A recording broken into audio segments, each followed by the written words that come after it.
natural solutions to money, relationships, wellness, and more. Shine a light onto your day and into your life. Power Your Life with Dr. Joanne White.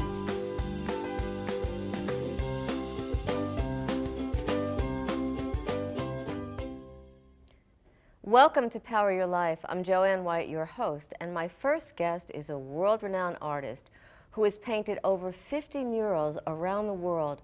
One of her most recent projects is with an organization headed up by rocker Jon Bon Jovi called Jon Bon Jovi Soul Homes. Meg Seligman is here with me now. Welcome. Thank you. So I've looked, firstly, they're beautiful. I've looked at the murals and looked at them online, and they're just stunning. But more than just the beauty, and that's a part of what you do, what's important in terms of the collaborative aspect in the creation of the murals? Well, the collaborative aspect is seen very much in the process, in the making of the work itself. And I am an artist who's highly collaborative, so it involves, I like to say if I'm doing my job well, I find what people within any given site or community have to offer, what they do well, and we implement that into the work itself. So you go into the community, you talk to the people, Yes. and how are they involved, how are they engaged? Well, they're engaged in the design process, and I collect. I sometimes say I'm a vessel with a vision. Right. I'm culling information, asking questions, doing research, finding out about the site and the people, and getting from them what's important to them. So that's the first step, is the community that I'm collaborating with will very much influence the design. So with the Bon Jovi, hello. With his the- homes. yes, Okay. yes. Sorry, Don. Okay. What kind of information did you gather from the community, from the people? Well, one of the communities it's a multi-use building, and there are 55 homes for formerly homeless residents. And low income, right? And low income, Right. yes. So the people who live there are going to pay a certain percent of their income no matter what it is. Right. So it's a wonderful thing to place people in homes who have never had any. So that was the Project Home Community, which is a huge impetus in getting this building built, funded, and getting this resource to people with no home. So that was the constituency that I was working with. Okay, so what were some of their questions or concerns, or what did they want to see in the murals and in the whole process? How I start is finding out what is important to them, what do they want to see. So I try and start by asking questions. And how do you want your home, when someone walks in your home, how do you want them to feel? That might be a question. Or what do you want to tell a visitor about you?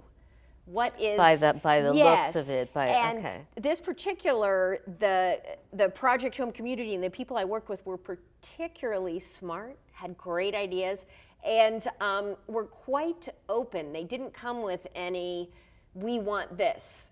And that was a joy to work with. So that's why it's collaborative. They were receptive to your ideas and vice versa, and exactly, so it really made it flow. And that's the type of project I thrive in and try to work within. Okay, yes. so it's successful too, Yes, right? People, yes. How do they feel once they're in their homes? Do you get feedback after the fact? I do, and this particularly one, there's a collaboration after the piece is made because it's called Wishing Wall. The interior lobby, and people can put their intentions, their hopes and prayers within the work, and it will stay within the work. That's beautiful. So I get a lot of people will share what they wrote with me. There's a fountain element in it. People love to hear the sound of the water. Right. It's the best Very thing I soothing. think. Yeah, thing that just love to hear is it makes me smile every day. So I love that. And it brings a sense of pride when you bring someone into where you live. So it's not just beauty, Meg. It's also just the whole environment in terms of how it makes people feel, and the feeling of satisfaction or joy or ease or relaxation that goes with it. Yes, and it's very important to me this is not a fancy lobby in Rittenhouse Square, right?